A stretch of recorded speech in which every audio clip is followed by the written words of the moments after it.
1, 2, 3, 4, 5, 6, 7, 8. 1, 2, 3, 4, and 5, 6, 7, 8. I wanted to, in this episode, talk to you about my first couple of dance and singing lessons and what I learned, what I was surprised to learn about my mindset from going and doing these. 1, 2, 3, 4, 5, 6, 7, 8. 1, 2, 3, 4, 5, 6, whatever you want. Basically, everything that you need is within you. And when you close your eyes and you look inward, you can usually find what you're looking for. When you do the thing that you're afraid to do, you take away the power that fear has over you. And I'm going to see what I can learn from this process, whether that is actually maybe one day manifesting the role, or maybe it even is just like challenging myself to do something that is unbelievably terrifying to me, that is something that I used to do that I'm not so good at anymore, that I'm a beginner at, experiencing what my younger self would have loved to see me do if she could be here today.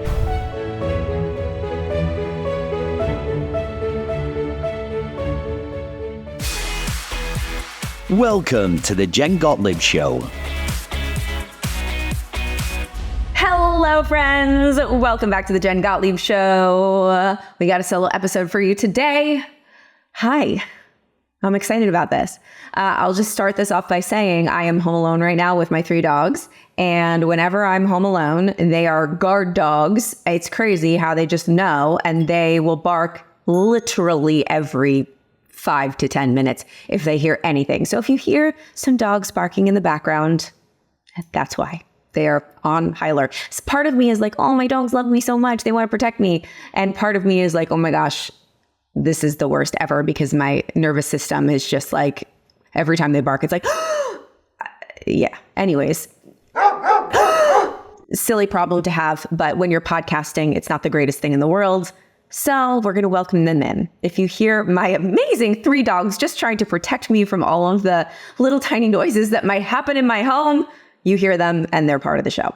Anyways, hello. So happy you're here. Really excited about this solo episode. Haven't done one in a minute. We've had such great guests. I hope you've been enjoying the podcast. This is definitely one you're going to want to stay till the end for, because I'm going to be giving you some really big takeaways from an experience that I've been in recently that I know that many of you are curious about, because you've been asking me on social and in the comments. So I felt like I need to do a solo episode on what's been going on with the previously secret project, not so secret anymore since I've made the announcement.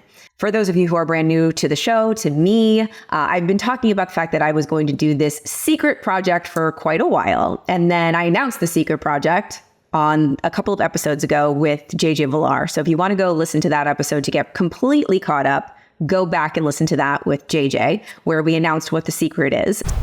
I am going to go take singing lessons again. I'm going to go take dancing lessons again.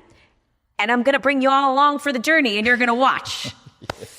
And not only am I going to take lessons, but we're actually going to be choreographing numbers from Chicago. So whether I make it onto the Broadway stage or not, I'm going to create my own experience in my own way, and it's going to be all to help somebody, to bring you along the journey, to show you that you can still do it, that you can take action on your dream in a different way, that you can go back to being a beginner, that you can go back and do the damn thing messy, and that hopefully I can inspire you guys to do that for you, for whatever it is.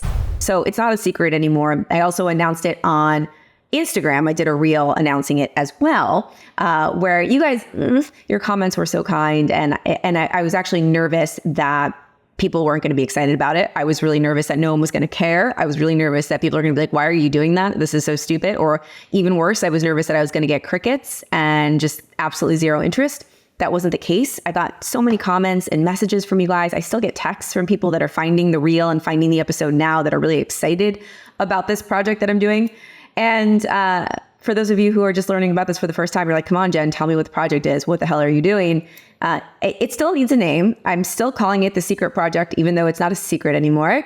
I guess now I'm just calling it the project. And this is something that no one assigned to me. I assigned to myself, kind of as a challenge to me. And I'll take you back to my past a little bit to let you know some context behind this, just in case you're tuning in for the very first time and you don't even know what this is.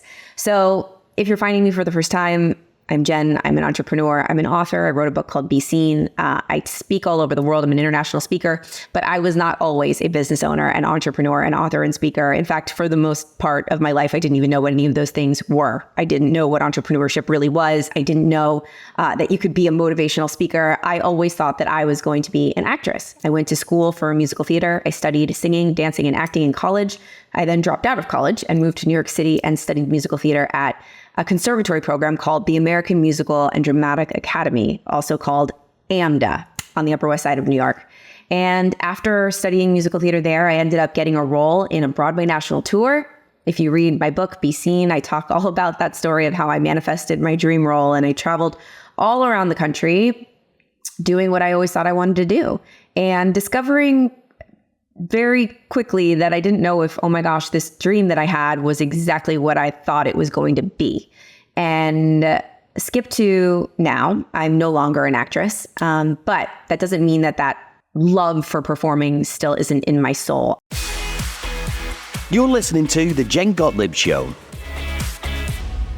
If you're listening to this and you're any kind of an artist or you have any kind of a passion that you've had since you were a kid, you'll probably relate to this when I say when you have a love for something or a passion for something like performing or dancing or singing, or I could imagine art, any art, or just creating things in general, or maybe it's I know so many people that have a love for horseback riding or football or basketball or whatever your hobby is, or that thing that really fuels your soul. It kind of always lives inside of you, even if you stop doing it.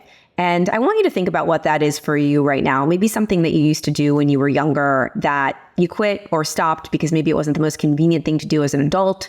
Maybe it wasn't the most financially smart thing for you to do, quote unquote. So maybe your friends and family told you that it wasn't the smartest thing for you to do and you stopped doing it, but there's still a part of you deep down inside that misses it. And for me, that part of me that's a performer lives very loudly inside of me all the time.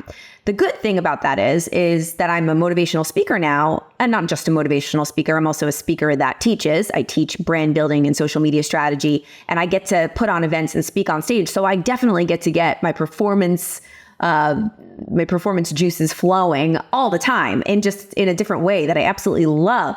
But I'm not singing and dancing anymore, and I haven't done that in a really long time. In fact, I haven't sang or danced. Well, as of right now, I have recently, and I'll tell you about that in a second. But until up to recently, I hadn't sang or danced at all in over 10 years. And the reason being was because I think when you care about something very much, and I want you to think about what this is for you as I say this, when you care about something a lot, there's so much more at stake if you fail at it.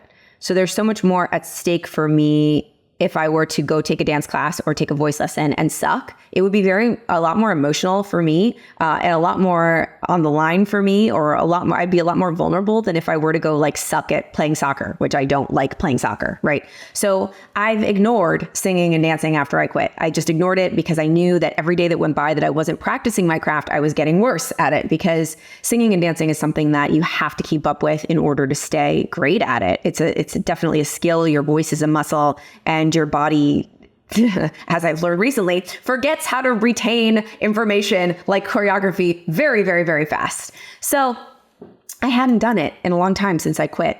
And I was doing a walk. When was I walking? This was maybe 3 or 4 months ago. And I was listening to Showtunes, which I do often. And those of you who have been following me for a while, you know what a wonder walk is. I'll go on wonder walks. Sometimes I gave them that name, where I'll walk around the planet listening to some of my old favorite music from when I was a kid, and just talk to my younger self, and then maybe embody the person that I want to become. And one day it's so nerdy, but it so works. It's so good. One of my favorite things to do, especially when I'm feeling a little unclear or uneasy or anxious. Wonder walks help so much. So I was walking around and I was listening to some Showtunes, and then all of a sudden a song from the musical Chicago comes on. Now, you might not know Broadway musicals, but the musical Chicago was one of my favorite musicals back in the day. And I never told anyone this, but one of my secret goals was always to play this character, Roxy Hart, in Chicago. And I always would visualize myself. I'd walk through Times Square every time I'd walk through Times Square. I've walked through Times Square hundreds of times. I lived in New York City for 17 years, so I would walk hundreds of times. And I would look up at the billboard for Chicago, and there would always be a different actress playing the part of Roxy. And I would always say, one day, that's going to be me. I just resonate with the role. I love Fosse. I loved everything about the show, and I always wanted to play her. Now, obviously, that dream went down the drain when I stopped acting, stopped performing, stopped singing, stopped dancing. But it always kind of just like lived inside of me. And when this song came on, I immediately went to, oh yeah, one day I'll play Roxy in Chicago. And then I asked myself the question, wait, Jen, how are you going to play Roxy in Chicago if you're not auditioning, you're not singing, you're not dancing, you're not acting, you're not putting yourself out there, you're not doing anything? What, you think it's just going to randomly, magically happen for you, this goal that you have? No, it's not. It's absolutely not going to happen for you if you don't do anything about it. And that's really how I believe the law of attraction is totally messed up in the world of social media, because people are messaging this thing or they're talking about it like, okay, if you visualize something and you think about it and you dream about it and you write about it and you vision board about it, it'll magically appear in your life one day. And the problem with that messaging around the law of attraction is that it's just not true for most things. If you don't take action, nothing happens. If you don't put yourself in the environment and prepare yourself for the opportunity, you can't get the thing that you want, especially when it comes to getting an opportunity to do something like that, something profound, like getting a specific job or obtaining a very specific goal that you have to train for and you have to work for. You can't sit around and think about running a marathon and then all of a sudden you get the experience and the medal around your neck without actually training for the marathon. So, well, I do know people that have run marathons without training, but they were very upset after they did it. They're like, I should have trained. That was the most miserable thing I've ever done. Anyways, I think you get what I'm saying.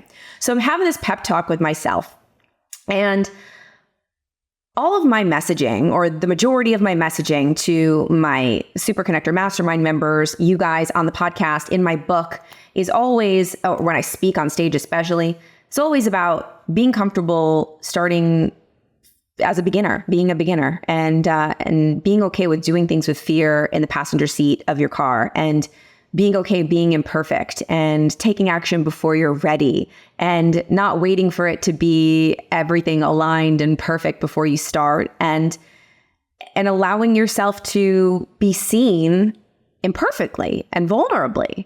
And the whole reason why I'm not singing and dancing now is because I'm not as good as I used to be. In fact, I think I suck. Like, I mean, I'm probably better than I'm saying right now that I am. We're always much harder on ourselves than we actually are. But whatever. So I'm terrified to go back and take singing and dance lessons and maybe audition for a show or something like that. Like, that is just absolutely like a no for me, because that is the most vulnerable thing that I could possibly do. And I'm not good at that anymore.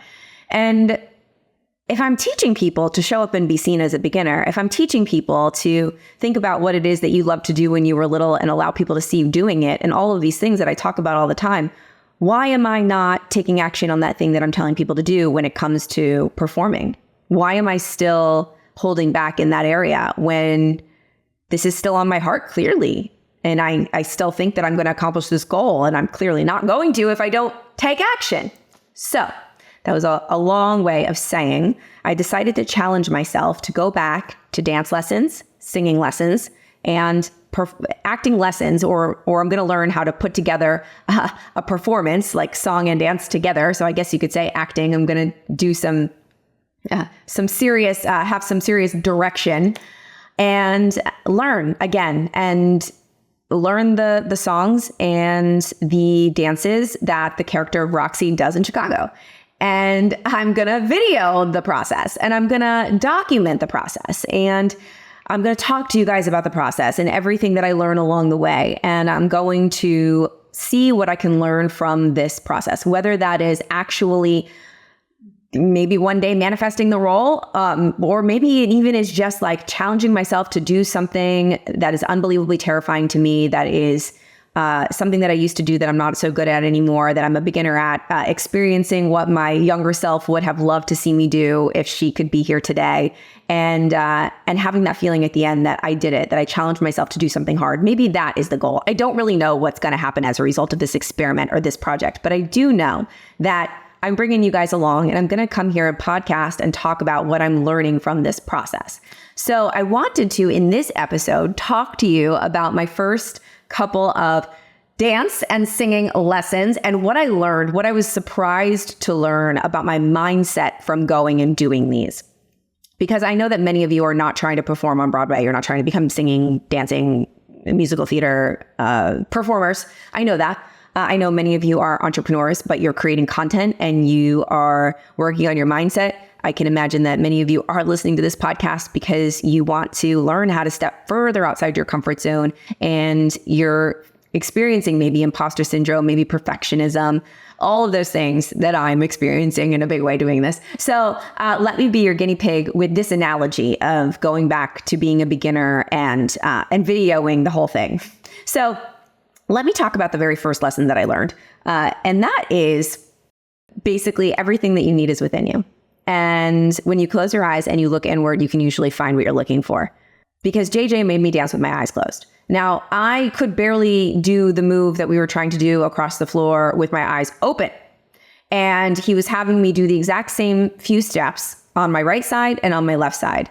And these were the easiest, most simple steps. It was like a pas de bourrée, if you know dance. It's like steps. It's like 3 steps into a turn. Now, back in the day, that would have been simple, easy peasy for me, no problem. Today, to be able to do that on my right side was hard, but I got it. But then he's like, okay, now I want you to do it on your left side. Impossible. I looked so ridiculous. I felt even more ridiculous. And the whole time I'm thinking, oh my gosh, this guy is thinking I just signed up to work with this girl who is in a Broadway national tour and she can't even dance on her left side. Like I was thinking the whole time he's judging the shit out of me. So I'm sucking at this. I'm trying to do it on my right and my left, and I look totally crazy. I look totally like the biggest beginner ever. I'm embarrassed that my videographer is watching me do this because I told him I used to dance professionally, and he's like, wow, this girl used to dance professionally. Holy crap, she's terrible.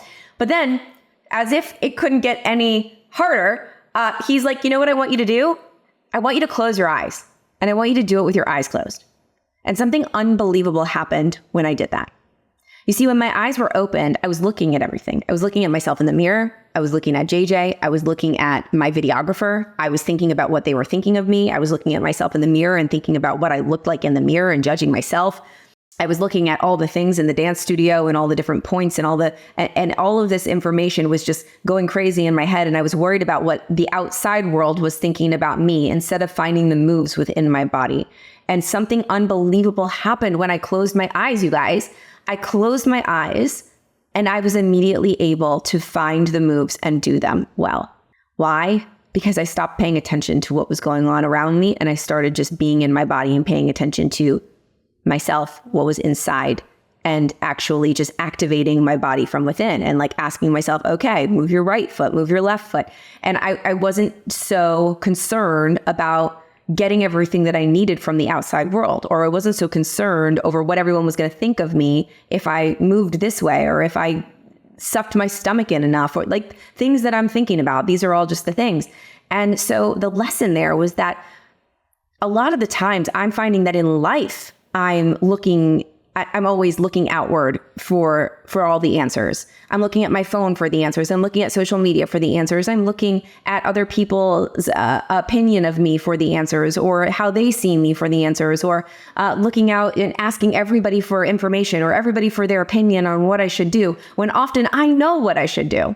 This happened recently with something I was working on in business. I knew the answer to this one thing. I knew what it needed to be. And yet I still asked 3 or 4 people. And then it convoluted my own answer. And then I ended up actually doing something that didn't work because I took everybody else's answers. And the thing that I thought was going to be accurate and right before I asked anybody else was actually the right thing. So my first lesson is that usually what you're looking for is in you. It's not until you start looking for it in all the wrong places outside of yourself that you get all confused and discombobulated. So I learned that in the dance studio. Get outside of your comfort zone and into your best life, one small step at a time. My second one for you is, we called it push through the mush. And I made that up on the spot when it was happening. And this was really interesting because typically when I'm working really, really hard at something, or I'm pushing like really hard, let's say in the gym, or I'm pushing really hard, let's say in business, preparing for something really big.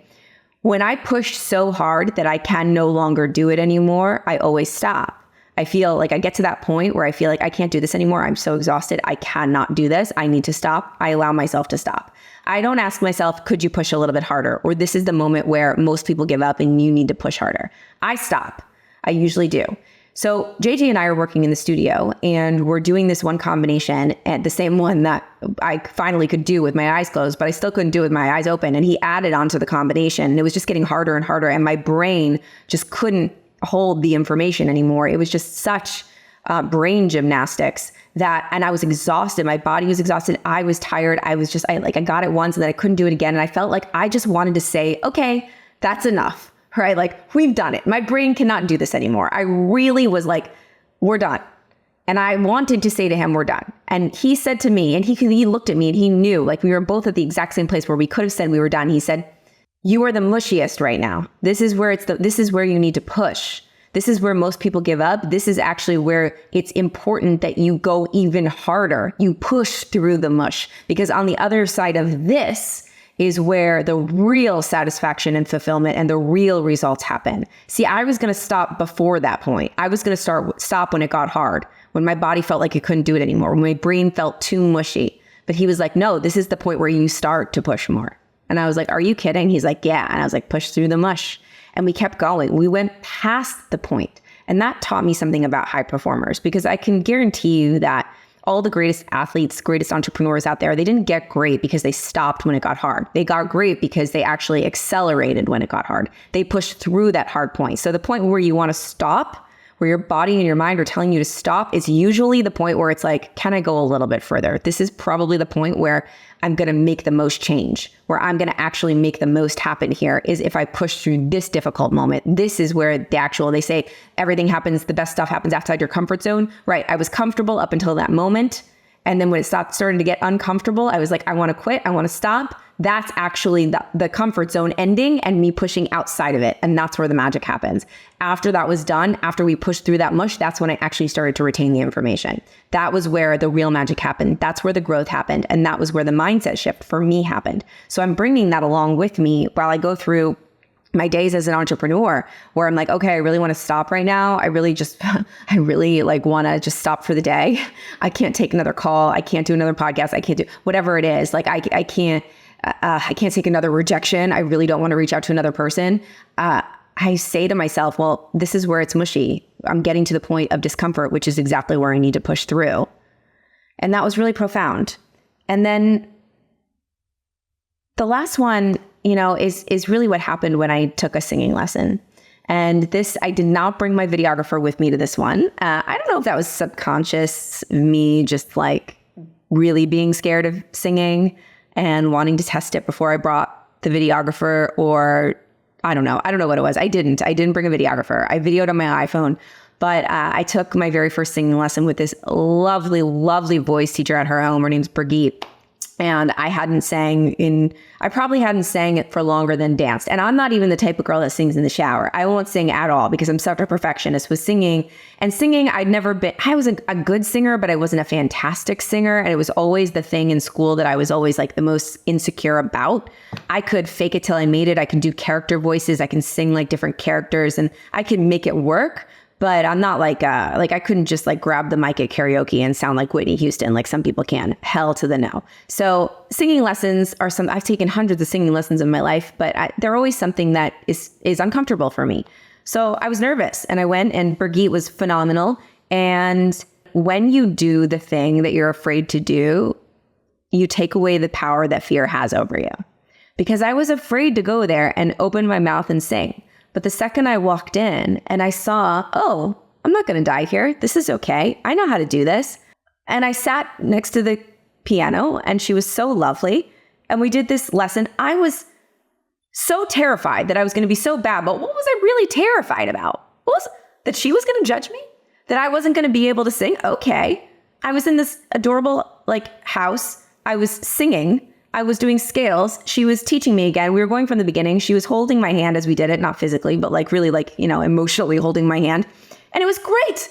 And it was fun. And I had built up this whole thing for years about how terrifying singing was going to be for me, because I wasn't going to be good anymore, because I was going to get judged. I was going to judge myself. My voice was going to crack. My range wasn't going to be as good. I'm going to sing and I'm going to figure out that there's no way I can do this project of wanting to try to become Roxy or do any of these numbers. And I got there and I started singing and I was like, oh my God, I'm not afraid anymore. And I had to do it in order to remove the power that fear had over me. You see, fear had this power over me because I was not allowing myself to do it and prove to fear that it wasn't that bad. And after I left, I was on cloud nine. I was like, great. Fine, I was okay. Who cares if I was good or if I was bad? Didn't matter. I did the thing I was afraid to do. And I find that that's always the case. With ice baths, cold plunges, speaking on stage, even I don't do scary physical things that often, but I can imagine that that's like what my friends have told me, friends that have like gone skydiving or bungee jumping or mountain climbing or things that are scary like that. You think about them and they're a lot scarier in your thoughts. They're a hell of a lot scarier in your thoughts. Speaking on a stage is a lot scarier in your thoughts than it actually is. But once you do the thing that you're terrified to do, going live on Facebook or Instagram is a lot scarier in your thoughts. And then you do it and you're like, oh, that really wasn't that bad. You have to do it to remove the power that fear has over you. So now I've basically taken the Band-Aid off. I'm no longer afraid of going. And in order to do the thing that you want to do consistently, you have to do it that first time. And it's never as scary as the first time. Now I'm excited to go see Brigitte again. I'm excited to go sing again. It's not a problem. It's so crazy, the two different feelings from the first time where I was petrified and I didn't invite my videographer because I was so scared and embarrassed. I probably should have been more scared and embarrassed at the dance. But to doing it, I'm like, oh, this is how you remove the power of fear. The only way to move through fear, or the only way to remove the power that it has over you, doesn't mean it's going to completely go away and you're going to be totally fearless, but that power that it has over you, the only way to take it away is to do the freaking thing. Is to do it. And you realize that it's not that bad. Or maybe it is bad, but at least you did it and you moved to the other side and you got there and it ended and time doesn't stop and discomfort's only temporary. It's only temporary. It's only for a moment. And if you do it and you get to the other side, you prove to yourself just how much more powerful you are than your fear. And that's what this whole entire experience is teaching me so far. And I hope that you took something away from this solo episode. I always like to teach with stories, and I hope that these examples of me going out there and doing something that scares me can make you think of something that maybe you would like to do, or you're holding back on, or you're scared to take action on, and maybe even dare yourself to go and try it again. That's my goal for you. And if this resonated with you, I'd love for you to share it on social media, tag me at Jen_Gottlieb. Make sure you subscribe to the show. Make sure you subscribe to the YouTube channel. And if you think that there's somebody in your life that would love this episode, love this YouTube video, make sure you send it on over to them. Just text one friend, be like, hey, listen to this. I think you would like it today. We want to spread the show, spread the love. I'm so unbelievably grateful that you listen to the Jen Gottlieb Show or you watch it on YouTube, wherever you're at. And I will see you next time. Bye.